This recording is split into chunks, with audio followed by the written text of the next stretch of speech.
혹시 왜 나에게만 자꾸 이런 일이 생길까? 이런 생각 해본 적 있으세요?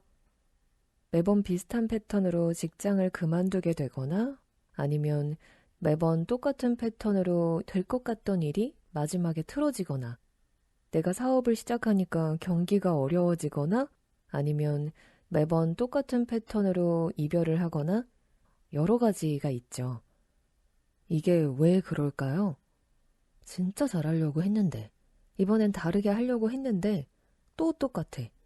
또 똑같은 이유로 이별을 하고, 또 똑같은 이유로 다이어트를 실패하고, 정말 집중해서 공부하려고 했는데, 또 그만두게 되고, 영어 공부하려고 했는데, 또 손 놓고, 내가 사업 시작하니까 경기가 어려워지고, 내가 정말 잘해보려고 했는데, 동업자가 갑자기 그만한다고 하고, 마치 주변 환경이 나를 안 도와주는 것 같기도 하고 아니면 내가 왜 이러지? 하면서 나한테 문제를 느끼기도 하고 그래서 정말 지치고 이제는 도전할 힘도 없는 분들도 계실 거예요. 제가 재미있는 얘기 하나 해드릴게요. 고든이란 사람이 요트를 산 거예요. 친구들한테 자랑도 하고 싶고 그래서 친구들과 낚시를 하러 나갔습니다. 그래서 처음에는 정서 방향으로 가서 낚시를 하는데 고기가 하나도 안 잡히는 거예요. 그래서 친구가 우리 남쪽으로 가자. 남쪽에서 고기가 많이 잡힌대.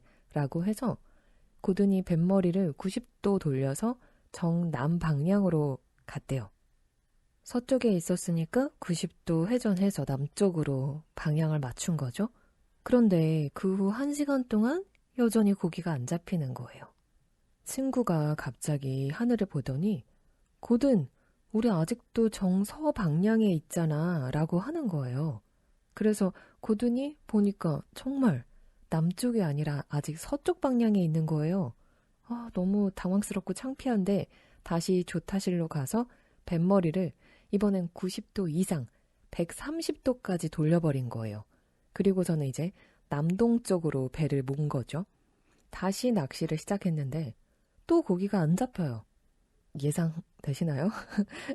너무 이제 이상해서 봤더니 다시 그대로 정서 방향에 있는 거예요. 다시 조타실로 가서 이번엔 180도를 돌려버린 거예요. 근데 15분 후에 보니까 신기하게도 여전히 정서 방향을 향하고 있는 거죠. 그래서 고든이 너무 화가 난 거예요. 막 폭발 직전까지 간 거죠. 근데 그때 친구가 그러는 거예요. 고든, 너 혹시 자동 항법 장치 작동하는 거 아니야? 이렇게 물어본 거죠. 근데 고든은 그게 뭔지도 몰랐어요. 자기 배에 그런 장치가 있는지도 몰랐고 그게 설정되어 있는지도 몰랐던 거죠. 이게 무슨 얘기를 하는 거냐면 우리가 그 자동 항법 장치를 만약 정서 방향으로 맞춰 놓으면 아무리 정말 이번엔 잘해볼 거야. 나 꼭 남쪽으로 갈 거야. 90도 회전, 180도 회전에도 여전히 정서 방향이 있을 수밖에 없다는 거예요. 그리고 제가 정말 좋아하는 얘가 자동 온도 조절 장치인데 실내 온도를 25도로 맞춰 놓으면 아무리 내가 햇빛이 따뜻하게 들어와서 실내를 따뜻하게 더 하고 싶어도 그냥 자동으로 에어컨이 가동되면서 25도로 내려오고 그리고 실내가 추워지면 난방이 작동하면서 다시 25도로 간다는 거죠. 우리가 어쩌면 반복되는 패턴으로 실패하거나 계속해서 어려움을 겪는 것, 인간관계나 직장이나 모든 곳에서 겪고 실패하는 게 이 시스템과 비슷한 원인이 있습니다. 다시는 화내지 않을 거야. 나 이번엔 꼭 다이어트 성공할 거야. 나 진짜 이제 공부할 거야. 나 담배 끊을 거야. 나 이제 술 안 마셔. 나 이제 사람들하고 정말 잘 지내볼 거야. 나 이번에 직장에서는 진짜 열심히 해볼 거야. 빨리 그만두지 않고 오래 있을 거야. 이렇게 결심했는데 결국 왜 나에게 자꾸 이런 일이 생기지? 라고 말하게 되는 그 이유.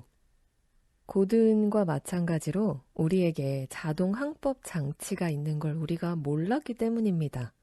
자동 항법 장치는 배에만 있는 게 아니에요. 우리한테도 이런 게 있는데 이것을 사이코 사이버네틱 메커니즘이라고 부릅니다. 이름은 좀 어렵죠. 사이코사이버네틱 메커니즘. 근데 뭐 이 이름을 꼭 기억해야 하는 건 아니고요. 우리 마음에 기본적으로 세팅되어 있는 세트 포인트가 있대요. 우리 기본 세팅이 안 좋아 할 때 세팅 뭐 이런 얘기 하잖아요. 그 셋 포인트가 있는데 그 셋 포인트가 맞춰져 있는 대로 계속 자동으로 거기로 간다는 거죠. 그 세트 포인트 자체를 바꿔야만 자동 조절 장치에 따라 원래대로 돌아가지 않아요. 이걸 잠재의식이라고 하죠. 잠재의식의 세팅을 바꿔야만 사실은 우리가 의식적으로 하는 일들도 결과가 바뀔 수 있습니다. 이 기능들을 건드리지 않고 그냥 내버려두면 목표를 이루는 과정이 결코 쉽지 않을 겁니다. 그럼 이 세트 포인트를 바꾸기 위해서 우리가 알아야 되는 뇌의 기능들이 있는데 일단 뇌의 첫 번째 기능은 마음의 관문에서 보초를 선다는 거래요. 좀 표현이 와닿지 않겠지만 이런 얘기 들어보셨죠? 우리의 무의식은 모든 것을 기억하고 있다는 거요. 예를 들어 사고를 당했을 때 내 의식에서는 그걸 기억하지 못해. 그런데 최면을 걸어보니 사건 현장에 있던 범인의 얼굴, 뭐 차 번호판까지 다 기억하고 있고 막 이런 거 본 적 있으시죠? 우리의 뇌는 모든 것을 다 기억하고 있는데 우리 의식으로는 그걸 기억하지 못해요. 왜 그럴까요? 왜냐면 뇌에서 자료를 처리하는 속도와 우리 의식에서 처리하는 속도에 큰 차이가 있대요.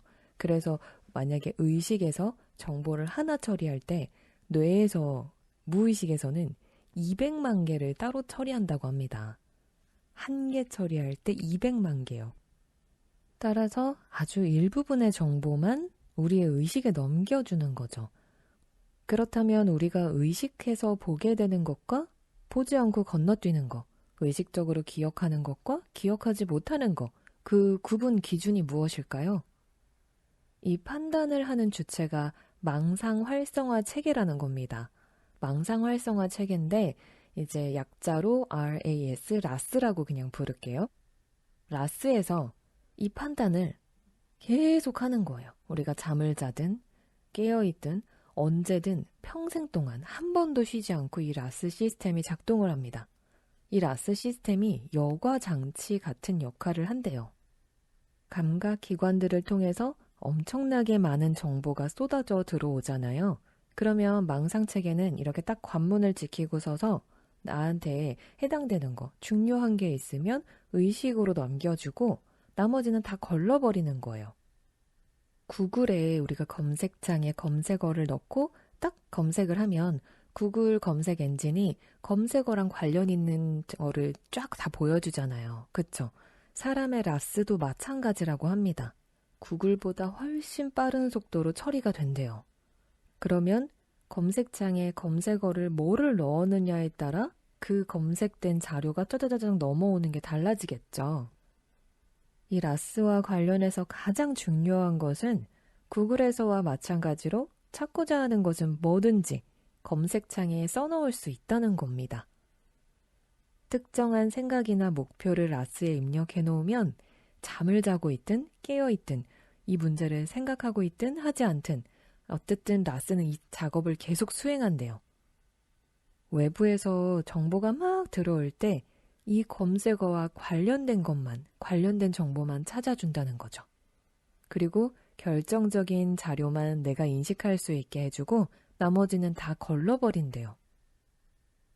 그래서 사람들이 가득한 거리에서 저 멀리에 내가 만나기로 한 친구나 가족이 있으면 딱 그 사람이 보이잖아요. 그것도 바로 라스가 한 일입니다. 예를 들어볼게요. 이제 내가 방에서 자고 있는데 옆방에서 아기가 자고 있어요. 그러면 바깥에서 자동차 소리, 개 짖는 소리, 사람들 소리 이런 소리가 들려도 잠을 자고 깨지 않아요. 그런데 옆방에 있는 아이가 깨서 에잉 하고 울면 곧바로 눈이 탁 떠지는 거예요. 아니면 내가 자고 있었어요. 학교에서 잘 때 한번 생각해 볼까요? 옆에서 애들이 얘기하고 아니면 선생님이 앞에서 막 설명하시는데 그냥 계속 잤거든요. 근데 누가 내 얘기를 하면 눈이 탁 떠져. 그런 경험 한 적 있으시죠?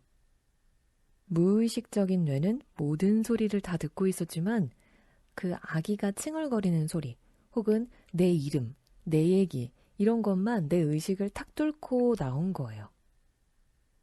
이게 왜 중요하냐면 내가 어떤 목표나 어떤 중요하게 검색어를 넣어 놓으면은 이 라스가 이것과 일치하는 것을 찾을 때까지 쉬지 않고 검색을 한다고 합니다. 그리고 나서 딱 나에게 필요한 정보만 골라서 의식 속에 밀어 넣는 거예요. 이게 바로 라스가 작동하는 방식인데, 그래서 정말 무서운 게 세상이 너무 거지 같아 라고 하면 진짜 세상이 거지 같아 보이는 일들만 계속 나에게 보이고, 오늘 하루 일진이 너무 사나워, 너무 안 좋아 라고 하면 계속 그런 일만 내 검색창을 통과해가지고 그물망을 통과해서 나에게 들어오는 거예요. 아, 내 상사 때문에 정말 미치겠어. 정말 너무 짜증나 라고 하면 계속 그것만 들어오는 거죠. 다른 정보 다 걸러버리고요. 디 앤서라는 책이 존 아사라프라는 작가가 쓴 거예요. 존 아사라프랑 그리고 머레이 스미스가 같이 쓴 책인데, 이 존 아사라프는 시크릿의 저자 중 한 명이거든요. 거기에 어떤 사례가 있었냐면 비전 보드에다가 자기가 마음에 드는 집 사진을 딱 붙여놨던 거예요. 그거를 계속 본 거죠. 그러고 나서 5년이 지났어요. 이렇게 이사를 막 다니게 되면서 이삿짐을 싸서 이삿짐 센터에 맡겨놓고 심지어 5년 동안 그 이삿짐 센터에서 짐을 찾지 않았어요. 그러니까 그 비전보드를 볼 일도 없었겠죠. 그런데 5년 후에 어떤 집으로, 마음에 드는 집으로 이사를 가게 돼서 그 이삿짐 센터에서 짐을 다 받아요. 그리고 나서 아들이 이 상자 뭐냐고 같이 놀자고 계속 하니까 그래 같이 풀어보자 하면서 딱 풀었는데 갑자기 자기 집 사진이 나오는 거예요. 그래서 존 아사라프가 부동산 팜플렛이 왜 여기 섞여 들어갔지? 하면서 보니까 부동산 팜플렛이 아닌 거예요. 그럴 리가 없잖아요. 5년 동안 풀어본 적이 없는데. 이게 무슨 말이냐면 존 아사라프가 5년 동안 그 비전보드를 보지 않았기 때문에 사실은 그 집 사진을 의식적으로는 잊고 있었대요. 그 집을 잊고 있었는데 내가 어디 살지 하면서 이렇게 집을 보러 다니다가 마음에 드는 집을 발견해서 계약을 하고 수리를 싹 하고 들어왔는데 딱 그 상자를 풀었을 때 보니까 완전 똑같은 그 집, 동일한 그 집이었던 거예요. 존 아사라프는 바로 이 라스 시스템 때문에 그게 가능했다라고 얘기를 합니다. 오래전에 비전보드에 붙여놓았기 때문에 자신이 인식하지도 못하는 사이에 내 무의식은 계속 그 집을 의식하고 있었던 거예요. 물론 존 아사라프가 붙여놓기만 했던 게 아니라 비전보드에 붙이고 매일같이 그 집을 바라보면서 내가 그 집에 사는 그런 상상을 생생하게 했었대요. 그리고 나서 5년 동안 이삿짐 센터에 맡겨둘 동안 잊어버렸던 거죠. 그런데 내 무의식은 그것을 잊지 않고 계속 기억하고 있었던 거예요. 그리고 여러 해 후에 내가 우연히 그 집이 있는 지역에서 집을 살려고 돌아다녔을 때 내 라스가 딱 이 집을 포착한 거죠. 그래서 이 능력이 무엇을 찾느냐, 검색창에 무엇을 입력해 놓느냐에 따라 축복이 될 수도 있고 저주가 될 수도 있습니다. 그 이유를 두 가지로 한번 정리해 볼게요. 첫째, 만약 라스가 내가 진정 원하는 것을 찾도록 프로그래밍 되어 있지 않다면 내가 아무리 부지런하게 어떤 목표를 쫓는다 해도 그 목표를 찾는 데 도움될 수가 없는 거죠. 그 목표를 이루는 데 도움이 될 만한 자원, 연결점, 퍼즐 조각 이런 거는 다 그물망을 그냥 다 통과해버리는 거예요. 다 무의식에서 걸러버리고 아무런 단서를 내 의식으로 넘겨주지 않는 거죠. 그래서 내가 나는 3억을 벌고 싶어 라고 말하면서도 내가 연봉이 5천만 원이 나한테 어울리지라는 생각을 가지고 있으면 3억짜리 아이디어가 와도 라스가 그거를 그냥 통과시켜버린대요. 의식 차원에서 인식 자체를 못하는 거죠. 그리고 라스가 부정적으로 작동하는 두 번째 방식은 만약 내가 원하지 않는 것으로 프로그래밍이 되어 있다면 라스는 계속 내가 원하지도 않는 것을 포착해서 내 의식으로 밀어넣겠죠. 그러면 내가 원하지 않는 것이 계속 나타나는 거예요. 사업 문제, 애정 문제, 건강 문제, 어떤 문제든 계속 반복해서 똑같은 실수를 반복하는 거. 그게 바로 이것 때문이래요. 그래서 걱정을 하거나 불행한 일들을 계속 얘기하거나 과거의 상처를 계속 얘기하거나 이렇게 되면 당신은 문제들을 검색어 삼고 있다는 겁니다. 이런 예를 한번 들어볼게요. 나는 꼭 남자를 사귀면 처음에는 나를 좋아하는데 결국에는 남자들이 바람이 나 라든지 나는 남자를 믿지 못하겠어 이런 생각을 갖고 있다고 해볼게요. 그러면 어떤 이성을 만나서 막 이렇게 썸을 타고 즐거워하고 사랑을 키워가고 너무 행복해요. 처음에 너무 행복했는데 결국에는 비참하게 끝나고 말 겁니다. 왜냐면 행복하고 좋고 이런 기억들이 굉장히 많은데 라스 시스템이 결국은 찾아내는 거예요. 그 한 가지 문제를 찾아내서 부각시키고 그것 봐. 결국 이럴 줄 알았어. 이렇게 된다는 거죠. 어떤 작은 비관적인 생각이 탁 스치기만 해도 혹은 어떤 사람이 이상한 말을 그냥 한마디 탁 던지기만 하면 갑자기 그 라스가 그 정보를 탁 캐치해가지고 온통 그 생각에 집중을 하게 만드는 거예요. 그러니까 결국은 내가 생각했던 대로 결과가 안 좋게 돼버리는 거죠. 믿음과 습관은 내가 원하는 거, 내가 바라려고 하는 것보다 수천 배가 더 강력하다고 합니다. 이 말을 꼭 기억하세요. 걱정은 원하지 않는 것이 일어나게 해달라고 비는 기도다. 걱정은 원하지 않는 것이 일어나게 해달라고 비는 기도입니다. 기도. 걱정을 하는 것은 그것에 초점을 맞추는 거고 그렇다면 라스 시스템은 그거를 틀림없이 찾아낸다는 겁니다. 그래서 내가 정확히 원하는 거, 정말 되고 싶은 거, 내 목표, 그 분명한 목적을 가지고 라스에 의식적으로 지시를 내리는 방법을 배우는 게 정말 중요하겠죠. 이 라스 시스템은 훈련이 가능하다고 합니다. 내가 잘못 지금 세트 포인트가 설정이 돼 있다면 그것을 반드시 조정해야 하는데 그것은 의식의 차원에서는 할 수 있는 것이 아니다. 무의식, 잠재의식의 차원에서 해야 하는데 이 라스는 훈련이 가능하다고 합니다. 디 앤서라는 책에서는 두뇌 재조정이라고 부르는 그 방법을 통해서 훈련을 소개하고 있는데요. 그 두뇌 재조정은 다음에 소개해드리려고 합니다. 오늘 말씀드리고 싶었던 거는 이 라스 시스템에 대한 거였어요. 혹시 내가 하는 일마다 안 되고 나는 왜 이럴까? 나는 매번 왜 이러지? 나 정말 이번엔 잘하려고 했는데 라고 아무리 생각하고 노력해도 또다시 원상태로 돌아오는 거 그게 이 라스 시스템 때문이었구나 라는 거를 알고 계시면 좋을 것 같아요. 결코 내 인생이 비참하거나 이번 생은 망했어 이렇게 생각할 필요가 없습니다. 라스 시스템을 훈련하고 내 세트 포인트를 조정해주면 돼요. 오늘 내용 조금 정리해볼까요? 처음에 말씀드렸던 고든의 요트 기억나시나요? 자동 항해 장치가 있었죠.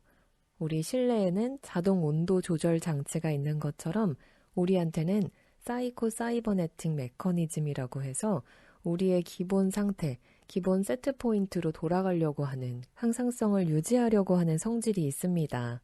그 세트 포인트가 바뀌지 않는 한 내가 의식의 차원에서 아무리 노력하려고 해도 잘 되지가 않는 거예요. 그러니까 나는 왜 이럴까? 나는 매번 왜 이러지? 하면서 자신의 의지나 상황을 탓할 것이 아니라 내 지금 무의식에, 내 잠재의식에 잘못된 검색어가 입력되어 있구나. 내가 초점이 잘못됐구나. 이렇게 깨달으시면 될 것 같아요.